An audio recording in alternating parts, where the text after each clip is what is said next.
dengan Islam itu indah.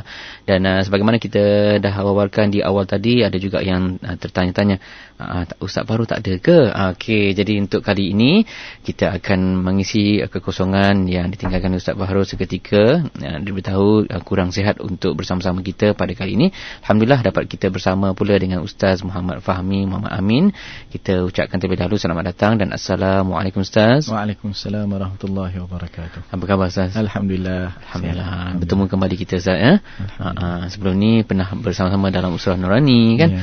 Dan banyak jugalah antara pengisian-pengisian lain yang boleh kita serasikan dan kita sesuaikan dengan topik-topik yang menarik. Dan alhamdulillah untuk kali ini ada lagi topik yang bersesuaian dan terbaik untuk kita kongsikan bersama dengan anda.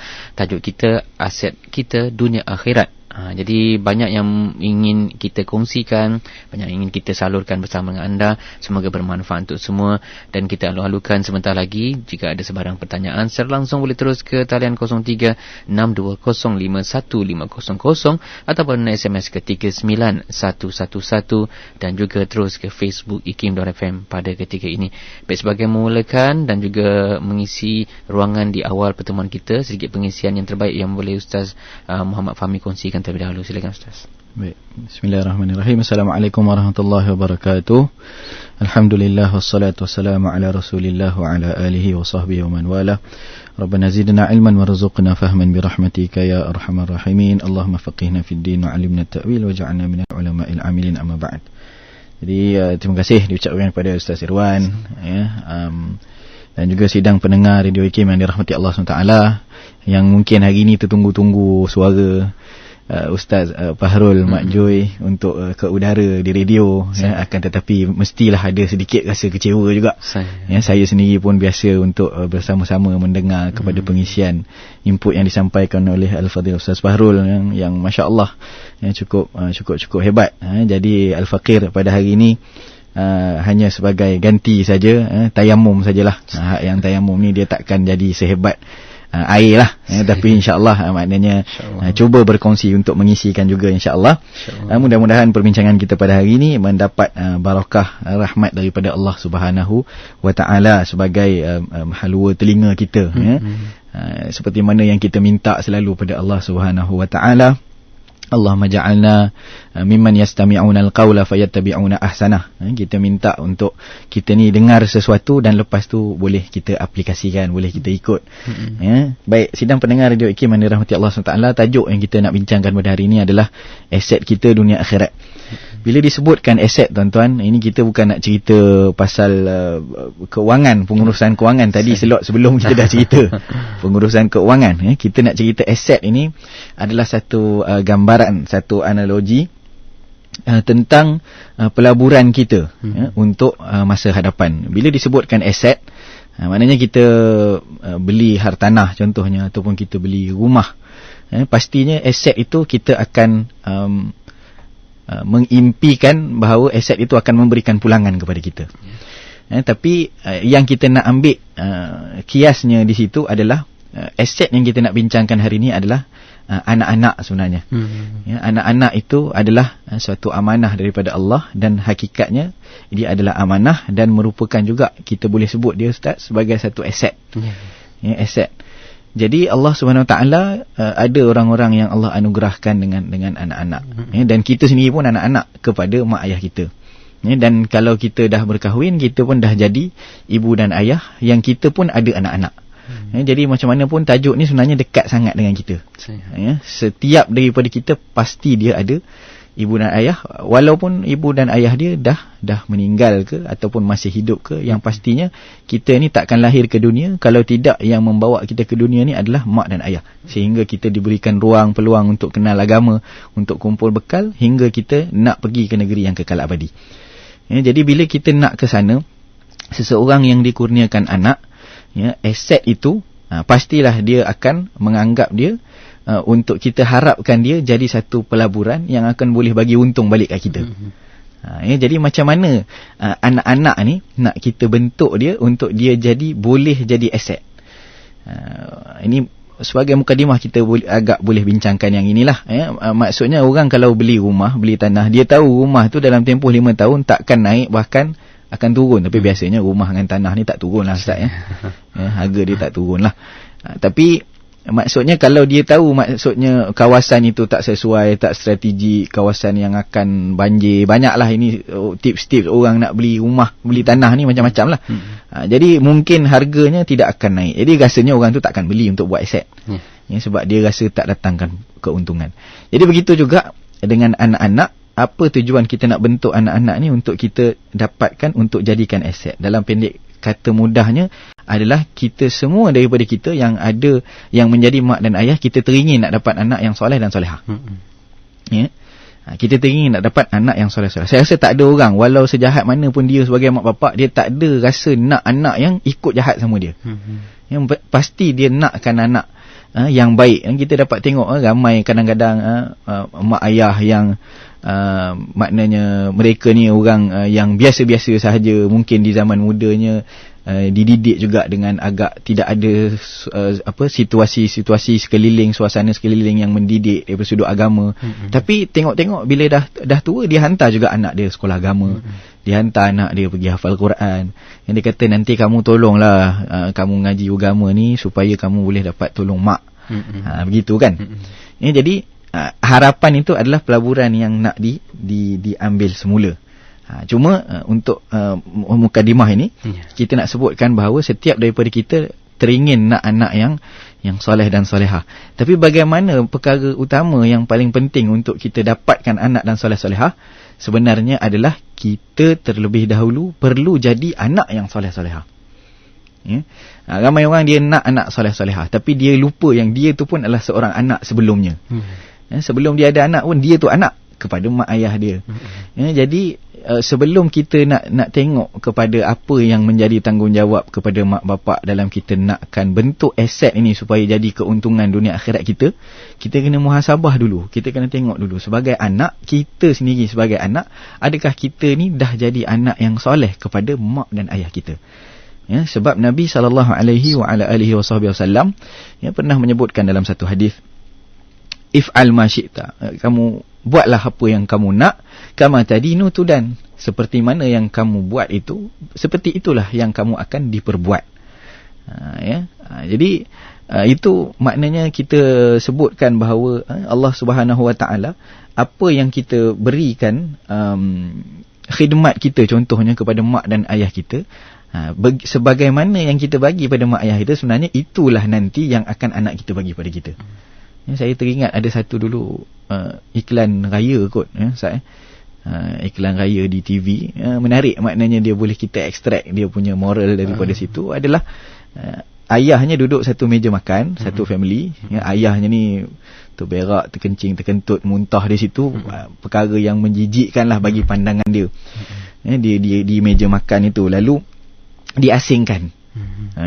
Dia suruh anak dia pergi ambil meja tu. Maknanya lepas daripada itu ayahnya makan, asing mejanya, satu meja yang berasing. Ayahnya dah tua, dah tak larat. Diasingkan meja makan sebab jijik duduk satu meja makan dengan kelakuan yang macam itu. Diasingkan meja. Anaknya ambil, pergi asingkan kursi meja, duduk situ. Kemudian pada keesokan harinya, anak dia tarik pula satu lagi meja. Anak dia tarik satu lagi meja. Ayah dia kata, "Ni nak buat apa ni?" Dia kata, anak dia yang kecil lagi tu terus kata apa, "Ini untuk ayah lah. Sebab saya tengok ayah buat dekat atuk. Jadi maknanya apa yang saya faham adalah sebagai seorang anak, saya kena buat ayah saya macam ni." Jadi dia dah siap tarik meja untuk ayah dia. Itu satu iklan, saya teringat iklan raya tahun bila lah. Jadi kita nampak di situ bahawa memang Nabi sebut kama tadinu tudan, seperti mana apa yang kamu buat, kamu akan diperbuat. Terutama terlebih-lebih lagi adalah daripada bab khidmat kita ataupun bakti kita kepada ibu dan ayah. Kita teringin nak anak soleh, tapi kita tak muhasabah diri kita. Adakah kita dah jadi anak yang soleh dan solehah kepada ibu dan ayah kita? Ini yang kita akan bincangkan selepas ini, insya-Allah.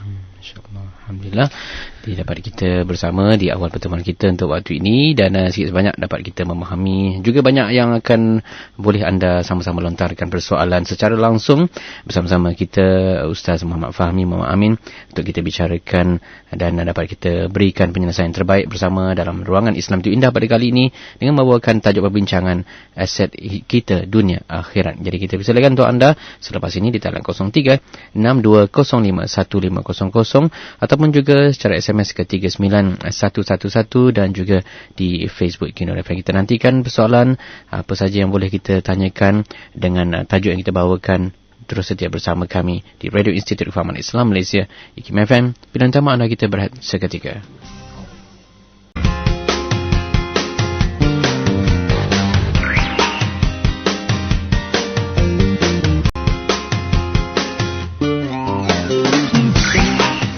Kembali kita meneruskan Islam itu Indah pada kali ini bersama-sama kita Ustaz Muhammad Fahmi, Muhammad Amin, yang menggantikan seketika Ustaz Fahrul Makjo yang kurang sihat pada kali ini. Bagaimanapun kita tetap membawakan perbincangan dalam Islam itu Indah pada kali ini dengan perbincangan kita dengan tajuk aset kita dunia akhirat. Kita persilakan pada anda di talian 03 62051500 03 62051500 ataupun juga boleh secara SMS ke 39111 dan juga di Facebook IKIM.FM. Kita dah lihat di Facebook waktu ini ada telefon kedapatan dengan satu soalan daripada rakan pendengar kita yang katanya di sini, Ustaz, apa aset-aset dalam agama yang perlu ada pada seseorang perlu untuk menyampaikan agama kepada orang? Harap Ustaz dapat faham soalan tersebut, insyaAllah. Baik, silakan Ustaz. Baik, sidang pendengar Radio IKIM yang dirahmati Allah SWT, bila disebutkan aset yang dipertanyakan adalah aset dalam agama, aset untuk kita menyampaikan agama kepada orang lain. Kalau bagi saya yang paling penting sebenarnya adalah akhlak. Sebab Nabi SAW sendiri mengembangkan agama itu adalah untuk melalui akhlak baginda SAW. Dan kita dapat lihat banyak keadaan, kalau kita relatekan dengan tajuk kita pun, ibu bapa pun kalau dia nak didik anak-anak dia sebenarnya, tak perlu kita pergi jauh keluar dulu menyampaikan agama kepada orang lain sebenarnya. Sebab dalam Quran sebut qu anfusakum wa ahlikum nara, jaga diri kamu dan ahli keluargamu. Maknanya yang paling dekat untuk kita dakwahkan sebenarnya adalah lingkungan yang dekat dengan kita sebenarnya. Jadi bila ditanya aset apa untuk sampaikan dakwah ni, sebenarnya adalah akhlak. Akhlak itu adalah aset yang penting untuk menyampaikan dakwah itu. Sebab apa, dengan akhlak ini yang para ulama kita sebut, bila nak sampaikan sesuatu, lisanul hal itu lebih penting daripada lisanul maqal. Orang yang dia cakap aja pandai tapi orang tak nampak pun akhlak tu ada pada dia, biasanya sukar orang nak ikut. Walaupun dia sampaikan macam mana pun, berdegang-degang pun dia bercakap, tapi bila orang tak nampak, kau tak buat pun apa benda kau cakap ni.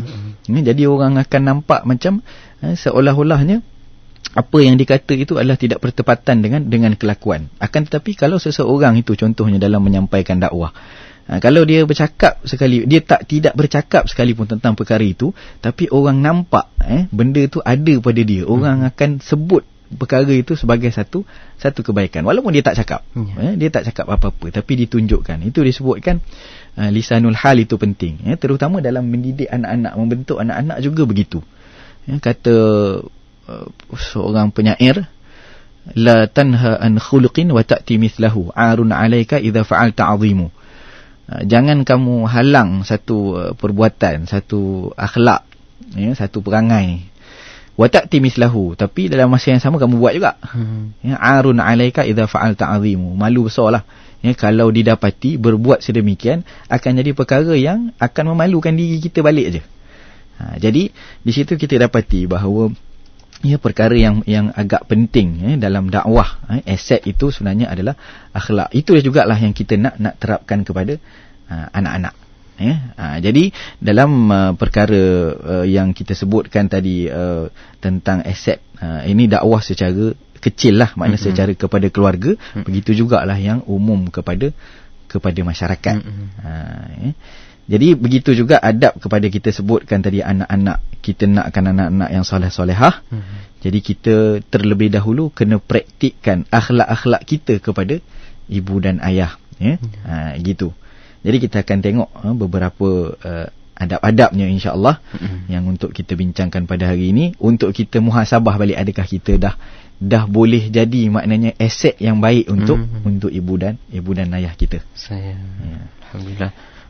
Dan sebelum Ustaz meneruskan lagi, mungkin ada lagi soalan-soalan lain boleh kita sama-sama kongsikan, dan juga mungkin kita akan menerima juga persoalan resital yang kami 0362051500, juga SMS ke 39111. Dan kini kita teruskan dulu di Facebook.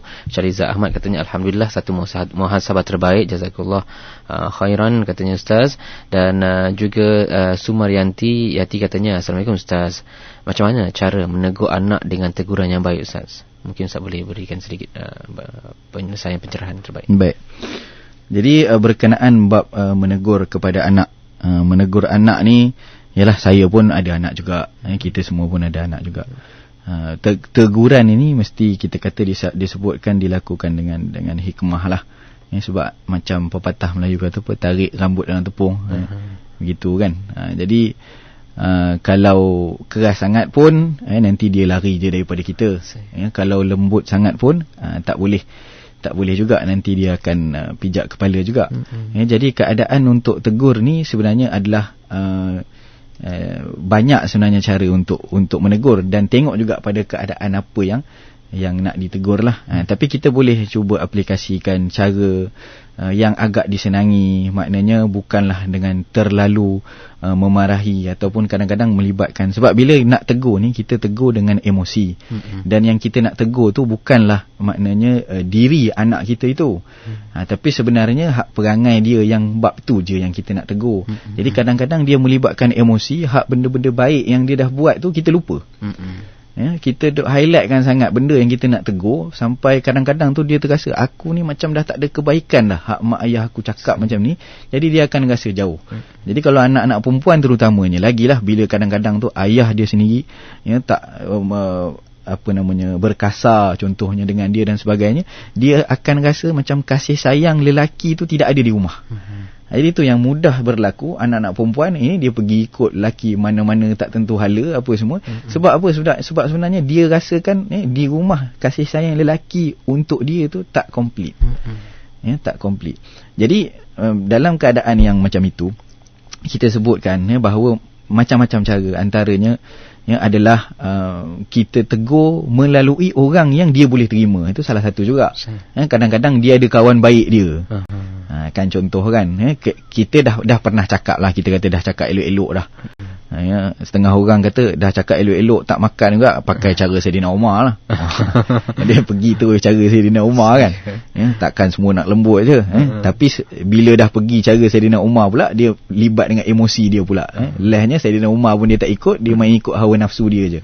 Dalam menegur pun ada perkara yang kita benci, itu adalah keburukan untuk diubah. Dan kerja kita adalah menegur. Yang memberikan hidayah, yang mengubahnya adalah Allah SWT. Itu kita tahu. Jadi cara terbaik untuk tegur adalah cakap, ataupun kita sampaikan melalui orang yang kita rasakan dia, kalau orang ni cakap memang dia terima lah. Kawan baik dia ada tertentu kan, kita bagi tahu, boleh tak tolong pesan pada dia macam ni. Itu salah satulah. Tapi sebenarnya yang paling penting adalah dalam kita menegur ataupun kita berhadapan dengan kita katakan anak-anak lah, anak-anak yang saya tengok ada soalan bawah ni pun saya rasa boleh terus jawab jugalah kot. Maknanya mak bapak macam tak beri contoh yang baik pada anak-anak kan. Jadi macam contoh dia nak tegur, mak ayah nak tegur, tapi tegur dia pula yang lebih-lebih pula. Jadi macam tak tunjuk contoh yang baik, suruh anak berakhlak tapi mak ayah pandai barang juga. Jadi seolah-olahnya macam kontradik apa benda yang nak diberikan. Jadi sebenarnya kerja kita sebagai anak ataupun kita adalah ayah dulu, sebagai mak dan ayah. Sebenarnya kita nak menegur tu untuk kebaikan dia, untuk kebaikan dia. Walaupun hatta ada beberapa perkara yang mak ayah tu pun salah. Contohlah, memang dia berhadapan dengan mak ayah yang salah. Tapi adakah maksudnya ketaatan dia sebagai anak akan terhakis kerana dilihat mak dan ayah tak tunjuk contoh yang baik? Tidak sebenarnya. Sebab kerja seorang anak dia adalah berbakti kepada ibu dan ayah dia. Dia perlu muliakan ibu dan ayah dia, walaupun kita katakan ibu dan ayah dia kaki maksiat. Tugas anak. Tugas anak. Dan yang paling penting dalam teguran, sama ada teguran daripada atas ke bawah, daripada ibu bapa kepada anak ataupun anak kepada ibu bapa, sebenarnya yang paling penting dalam teguran itu sebenarnya Ustaz adalah doa. Sebab muqallibal qulub ini adalah Allah Subhanahu wa taala. Yang membolak-balikkan hati adalah Allah. Hati yang keras pun boleh cair, boleh luluh dengan Al-Quran, dengan izin Allah. Yang membolak-balikkan hati itu Allah. Jadi kadang-kadang kita berharap dengan mulut kita, aku dah tegur banyak kali dah, tak mau juga ni, tak ubah-ubah juga perangai dia ni. Jadi kita mengharapkan seolah-olahnya yang menyebabkan dia berubah tu adalah mulut kita, padahal sebenarnya yang mengubah dia adalah Allah. Kita jalankan kerja saja. Sebagai anak, berbakti saja kepada mak ayah, walaupun mak ayah kaki maksiat. Kalau teguran dah dibuat, selesai. Kalau dia suruh buat kepada maksiat, jangan taat. Seperti mana yang Allah firmankan dalam surah Luqman. Kita tengok betapa indahnya Islam dalam bab ini pun, Allah abadikan maknanya nasihat seorang ayah kepada anak. Padahal benda-benda tu ialah memang apa yang disyariatkan oleh Allah untuk diberikan terus kepada umat. Tapi didatangkan, dinukilkan dalam Al-Quran, dalam satu surah, dalam satu bentuk nasihat ayah kepada anak. Dan diletakkan dengan kelembutan, ya bunayya, wahai anakku yang tercinta. Maknanya ini satu bentuk teguran juga. Nak diberi nasihat-nasihat ni, mulakan itu dengan lemah lembut, ya bunayya. Bukan ya beni begitu, wahai anakku, wahai budak, bukan. Tapi ya bunayya, dalam keadaan lembut, wahai anakku yang tercinta. Maksudnya situ apa? Akhlak. Jadi di situ kita dapat ambil wa idh qala Luqmanu li ibnihi wa huwa ya'idhuhu ya bunayya la tusyrik billah. Pertama, jangan syirikkan Allah. Dan kita tengok lepas itu daripada jangan syirikkan Allah adalah wa wassaynal insana biwalidayhi hamalathu ummuhu wahnan ala wahnin. Dalam ayat Al-Quran yang lain Allah SWT sebut wa qada rabbuka alla ta'budu illa iyyah. Dan Allah telah menetapkan untuk kamu sembah kepada Allah Subhanahu wa taala. Wa bil walidaini ihsana. Lepas bab suruh sembah Allah, terus didatangkan dan juga Allah tetapkan kamu kena buat ihsan, buat baik kepada ibu bapa. Begitu juga dengan ayat dalam surah Luqman itu. Ayat yang datang selepas itu adalah wa in jahadaka ala an tusyrika bi ma laysa laka bihi ilmun fala tuti'huma wa sahibhuma fid dunya ma'rufa. Tengok cukup cantik Islam bawa.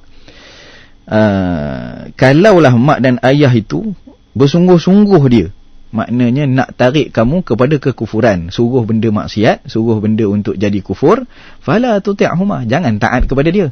Tapi jangan taat adakah buang mak ayah? Tidak. Wa sahibhuma fid dunya ma'rufa. Bermuamalah dengan mereka di dalam dunia ini dengan baik. Maknanya kepada perkara-perkara yang tak ada kena mengena dengan disuruh kepada maksiat, taatlah. Sebab kita masih seorang anak. Walaupun kita tengok mak dan ayah tu tak tunjuk contoh yang baik, dia pun tak tutup aurat, dia nak suruh kita tutup aurat. Dia pun kadang-kadang kita tengok sekolah-sekolah agama Ustaz, mak dan ayah yang datang tu pakai skirt, dia hantar anak-anak dia.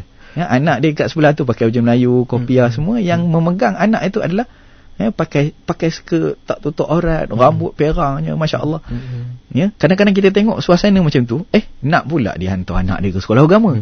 Kita nampak pelik, tapi sebenarnya daripada satu sudut adalah kita doakan, kita harapkan bahawa mudah-mudahan anak yang itu jadi asbab hidayah untuk mak dan ayah dia.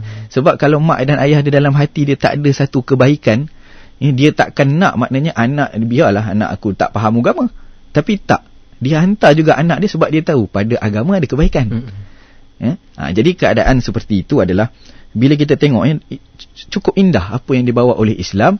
Maksudnya walaupun kita ada ketaatan kepada mak dan ayah, tapi ketaatan itu dia ada limit dia, iaitu limit dia adalah la ta'ata li makhluqin fi ma'siyatillah. Tak ada taat pada makhluk dalam keadaan maksiat kepada Allah. Ini saya boleh buktikan, kita boleh tengok berdasarkan kepada kisah. Kita ambil satu kisah Ustaz. Maknanya yang kita nak ambil adalah apa dia, maknanya anak ni kerja dia adalah buat taat kepada mak ayah walau apa pun keadaan mak ayah. Itu satu. Ini berlaku adalah daripada, kita boleh ambil daripada kisah Nabi Musa alaihi wa ala nabiyina afdalus salati wassalam. Nabi Musa yang kita tahu kalimullah, bila berkata-kata dengan Allah Subhanahu wa taala, Nabi Musa minta tanya siapa jiran dia di syurga. Ya, saya rasa kisah ni pun semua orang dah tahu, tapi kita ambil istifadah daripada kisah ni. Ditanyakan, siapakah jiran Nabi Musa? Tanya pada Allah, siapa jiran aku di syurga? Maka Allah mengatakan, kamu pergi cari di satu-satu sekian tempat, kamu akan jumpa dengan orang ni, dan kamu akan tahu sebab apa dia duduk bersama-sama dengan kamu di syurga. Maka disebutkan Nabi Musa AS dengan bantuan tanya-tanya pada orang dan sebagainya, akhirnya jumpalah rumah lelaki ni. Setelah beri salam semua, diberi izin masuk, disuruh duduk. Lelaki ni masuk ke dalam bilik. Dia bawa keluar seekor babi betina. Dipeluk, dalam keadaan nampak didukung. Babi itu dibawa mandi, dimandikan, dilap, kemudian dipeluk, cium, dibawa balik masuk bilik. Kemudian keluar balik daripada bilik itu, dia bawa pula seekor babi jantan. Yang dibuat perkara yang sama, dimandikan, dilap elok-elok, kemudian dipeluk, cium, kemudian masuk balik bilik. Kemudian barulah berjumpa balik dengan Nabi Musa alaihissalam. Minta maaf sebab aku uruskan hal sedikit tadi, membuatkan kamu tertunggu. Jadi kata Nabi Musa, boleh aku tahu kamu ni agama apa? Maka dijawab oleh lelaki tersebut, agamaku agama tauhid. Kalau engkau beragama tauhid, kenapa engkau memelihara 2 ekor babi dalam rumah, sedangkan ini dilarang dalam agama? Jadi kata lelaki itu, kalau engkau nak tahu, sebenarnya 2 ekor babi itu, jantan dan betina itu adalah mak dan ayahku. Mereka ni dah buat dosa yang sangat besar.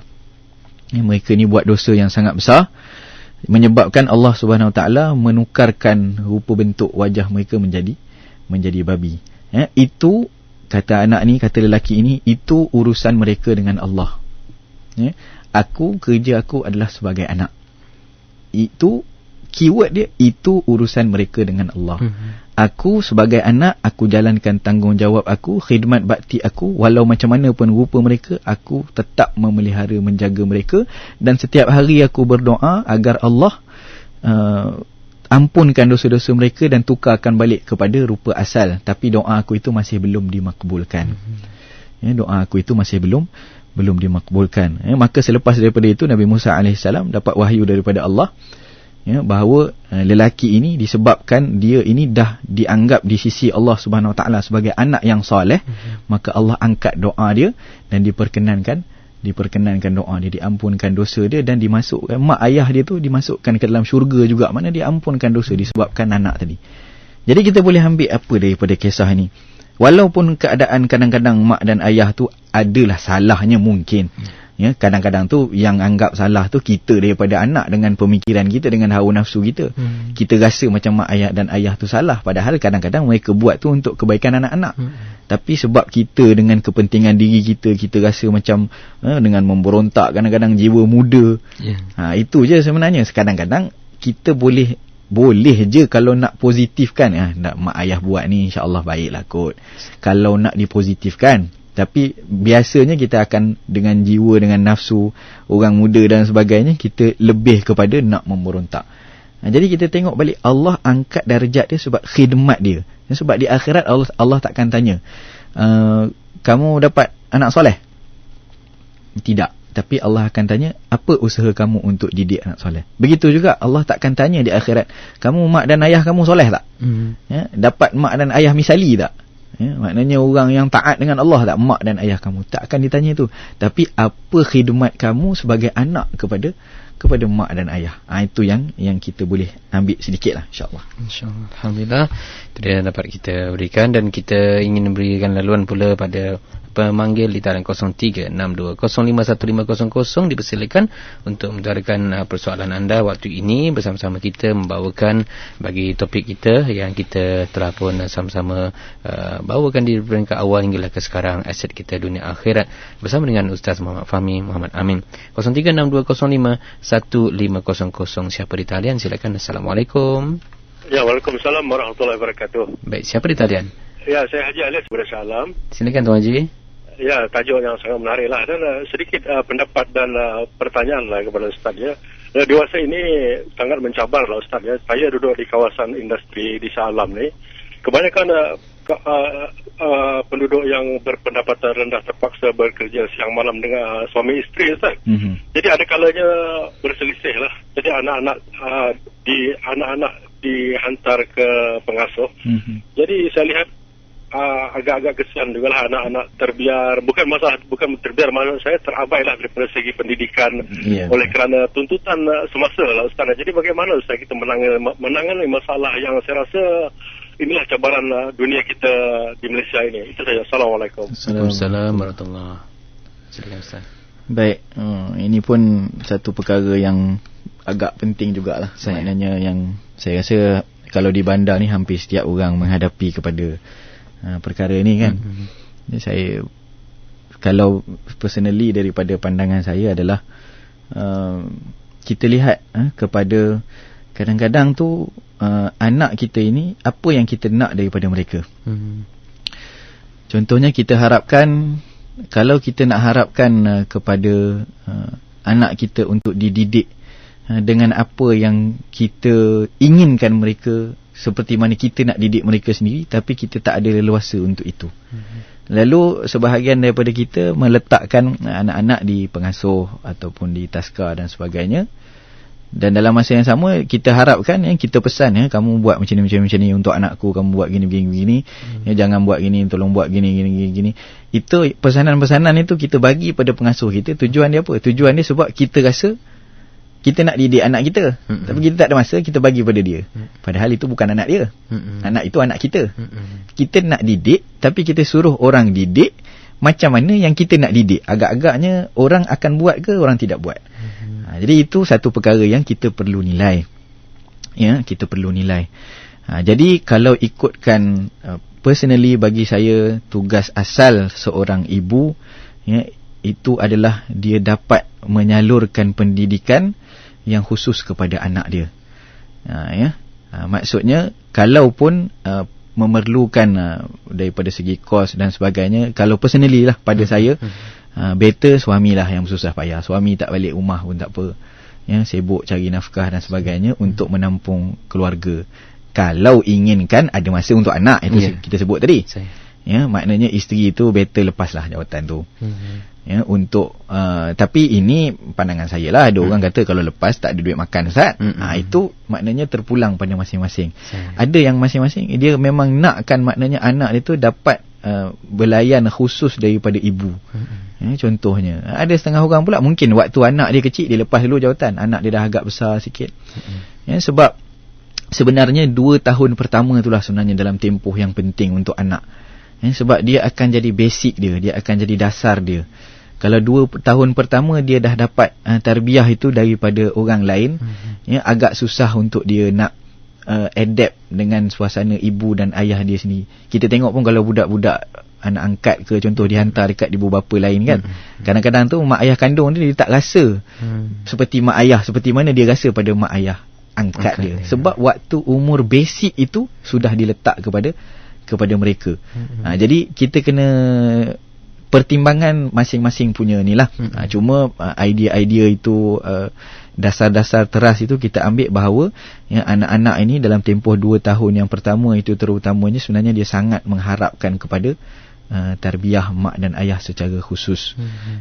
Adapun kalau nak diberi idea-idea lain boleh aja. Isteri itu mungkin boleh cari kerja yang agak ringan sikit, yang menyebabkan masa dia ada juga dia bahagi.